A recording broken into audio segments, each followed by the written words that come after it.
Seguimos en Frecuencia Animal, estamos en la NDR Radio 103.9 y como lo habíamos anticipado y tal cual la consigna para el día de hoy, ¿qué pasa cuando una persona es mordida por un perro? ¿Qué recaudos hay? ¿Qué sostén tiene esa persona? ¿Qué garantía tiene? Está con nosotros el doctor, el médico veterinario Miguel Corti, a quien lo saludamos. Él es exdirector de Zoonosis de nuestro partido y lo saludamos, le agradecemos, es vecino de la zona. Miguel, ¿cómo estás? Buenas noches y muchas gracias por tu tiempo, por este encuentro. ¿Qué tal? Muy buenas noches, saludos a la audiencia. Él nos va a desasnar sobre algunas cosas que no logramos entender del todo. Y por supuesto está Diego Marino, que Diego es abogado, como para poder formularle alguna pregunta. Por un lado está lo jurídico, pero en este caso estamos hablando, él siendo médico veterinario y habiendo estado con una actividad intensa en zoonosis, bueno, empapadísimo del tema. Mordedura de un perro, vacuna antirrábica para la persona, que no puede ser tal porque por lo menos en el hospital de nuestra zona no hay, carecen de vacuna antirrábica. ¿Qué hacer? Bueno, vos nos vas a decir. Bueno, primero como introducción así cortita, Sí. Primero considerar algunas cuestiones con respecto a la rabia. La rabia, todos lo sabemos, es una enfermedad infecciosa, se transmite por mordedura, Sí. de animal infectado hacia las personas u otros animales. Ahora, la cuestión es que es un animal infectado, ¿no? Como la determinación de la infección o la sintomatología de rabia aparece en algunas especies hasta 2 meses después del accidente. Normalmente, perro que muerde, y según hay una reglamentación justamente del año 73, que es la 8056, dice que perro que muerde o rasguña o lastima es perro sospechoso de, ¿no? Consecuentemente, entre esos 10 días posteriores a la mordedura o el accidente, la persona, en este caso hablando de una zoonosis, Sí. y eso es la zoonosis por excelencia, digamos, la persona tiene que recibir tratamiento.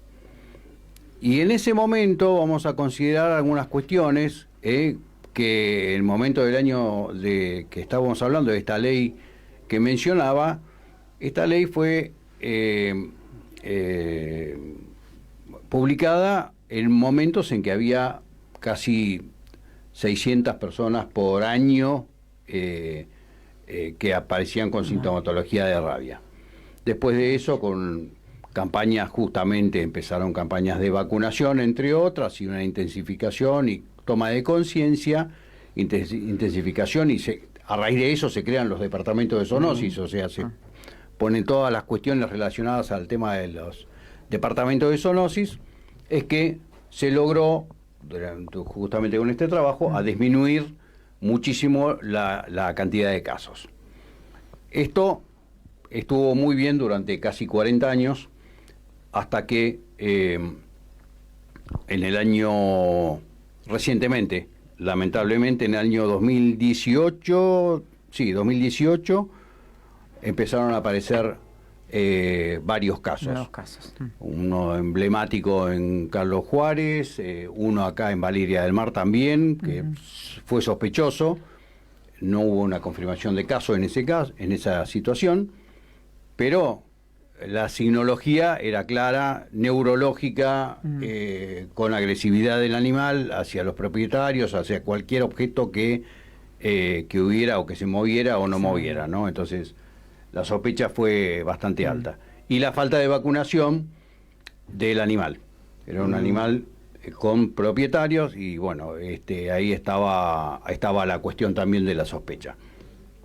Entonces, la indicación, y según lo que dice, seguimos con la vigencia de esta ley que yo mencionaba, es ir al hospital y ser atendido inmediatamente. El criterio de vacunación, si bien en ese momento, como digo, con una cantidad de casos determinados bastante alta, y de animales también muy alta, era la vacunación inmediata. Sí. Entonces ahora, bueno, los médicos tienen sus, como toda vacuna, como la hemos pasado también con el coronavirus, tiene sus pros y sus contras, cualquier vacunación tiene esto, y este tipo de vacunas, por el tipo de elaboración de vacunas, puede tener fiebre, puede tener una serie de macanas que pueden llegar a afectar, no en forma directa la salud de la persona, pero bueno, como digo, todo es costo-beneficio.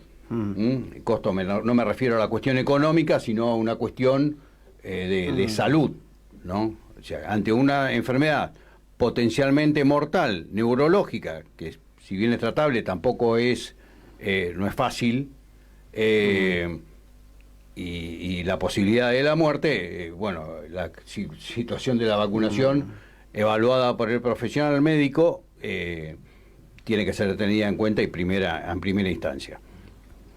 Bueno, ¿Está? así que sí, perfecto. Lo que pensaba, se ha llegado bueno, vos lo conocés por tu trayectoria y todos los pacientes que tenés, no sé si te ha sucedido en lo personal, en algún momento a tomar la drástica decisión de sacrificar al animal. Bueno, de hecho hay una situación que lamentablemente uno tiene que llegar y que es justamente la determinación fehaciente de si el animal está enfermo o no de rabia. Claro. ¿No? Porque obviamente una enfermedad neurológica por sí no describe no determina una patología. Puede tener una enfermedad neurológica y ser un moquillo nervioso, por ejemplo, como otra cuestión. Y esto tiene que ver con una cuestión bastante cruel, y esto lleva justamente a mala fama por parte de los departamentos de zoonosis, que lamentablemente la única forma de determinación, por lo menos la forma de determinación aprobada por el Ministerio de Salud, es la determinación de la aparición de una anomalía celular, Sí. en una porción del sistema nervioso central que se llama astadiamón, Ajá.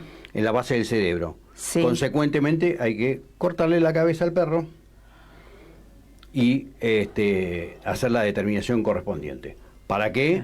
Para obviamente ver el tratamiento de que se le siga a la persona afectada, Claro. ¿no? Por eso a veces esto crea polémica, entiendo que puede crear polémica porque es bastante cruel, Es bastante y cruel, es claro. irreversible, pero es la forma de determinación, lamentablemente, ante una situación. Obviamente esto no se hace en forma inmediata, sino que lo primero que se hace es una observación antirrábica, Sí. lo que se llama observación antirrábica, que también hay una ley que ahí lo estipula, en 10 días posteriores a la mordedura, Sí. en los cuales se emite un certificado de alta, y si el animal, por supuesto, no presenta ningún síntoma, ¿no? Hay casos puntuales en los cuales puede haber, no de perros o gatos, sino de otras especies, en que no está determinada que ese tiempo de curación, de observación, esté 10 días. Por ejemplo, Sí. en primates, en monos, se estima en 6 meses, pero a veces no es así. No es así. O sea, por eso Claro. depende, hay especies salvajes, por decirlo, que no son perros Sí. de perros o gatos, que no está muy bien determinado cuánto es el tiempo de incubación. Estaríamos hablando, Miguel, de perros, gatos, los murciélagos, digamos, Bueno. con el tema de la rabia, los primates que dijiste vos Sí. también, ¿no? Como para enumerar algunas de las especies más allá de los perros, que se piensa que solamente Claro. tiene que ver con ellos, ¿no? La cuestión justamente que me mencionabas, el tema de los murciélagos se contagian relativamente, no por mordedura, sino que por otro tipo de mecanismo que se llama, son las microgotas que se generan Sí. en el ambiente, Sí. se llama spillover. Sí. Y esa ¿Microgotas, del ambiente, del aire? No. Esto es normalmente en las cuevas, ocurre en las cuevas o lugares de refugio del murciélago que comparten justamente con el único murciélago hematófago, que es el reservorio, lo que se llama un reservorio de la enfermedad. Que es un murciélago, es un vampiro. Es un vampiro, sí, hematófago. Claro, lo dijiste, sí, es un quiróptero hematófago. Perfecto. Y se contagian de esta forma, y la determinación de estos animales con captura, que uno ve así de la ciudad, que uno agarra y zoonosis lo debe enviar a laboratorio, a provincia, a hacer el control correspondiente. El 6,7% de los animales murciélagos son positivos. Claro. Sin embargo, no muestran síntomas. No muestran síntomas. Por eso es una enfermedad que de por sí no es tan estructurada, digamos, en cuanto a su sintomatología. Por eso está bueno hablarlo y también charlar sobre qué en otras especies puede suceder, y lo de los murciélagos. Interesante lo del murciélago como rey, ¿no? Como el hematófago. Más eso que es muy interesante. En estos años, en estos últimos años, varios años, han compartido casi nuestras viviendas. Y exactamente. La contrapartida, si uno quiere, es que al ser insectívoros, o sea, no consumen sangre, no pican, no muerden a las personas, salvo accidentalmente, son muy pocos los casos, son especies protegidas. Exacto, y no se las puede... Porque pueden consumir el equivalente en peso en otras en mosquitos o en insectos. Por noche. Exacto. Entonces son especies protegidas por eso, porque hacen un equilibrio importante en cuanto a la naturaleza. Entonces lo que uno hace es desalojarlos. Tratar de desalojarlos nada más. No combatirlos, claro. Sí, sabía eso. Diego, ¿algo que le quieras consultar a Miguel? Hay preguntas comunes que hace la gente que es importante saberlo. ¿Hay animales que son peligrosos de por sí? O sea, ¿hay ciertas razas de perros que son peligrosos por ser así, o no son peligrosos, o el comportamiento depende de otro tema? Y yo te hago una pregunta. ¿Los hinchas de fútbol son peligrosos? No, bueno. Lo que pasa que... Yo me cruzo de vereda si viene... Es como el auto. Uno cuando agarra un auto sabe que es una cosa peligrosa, ¿no? O que puede causar...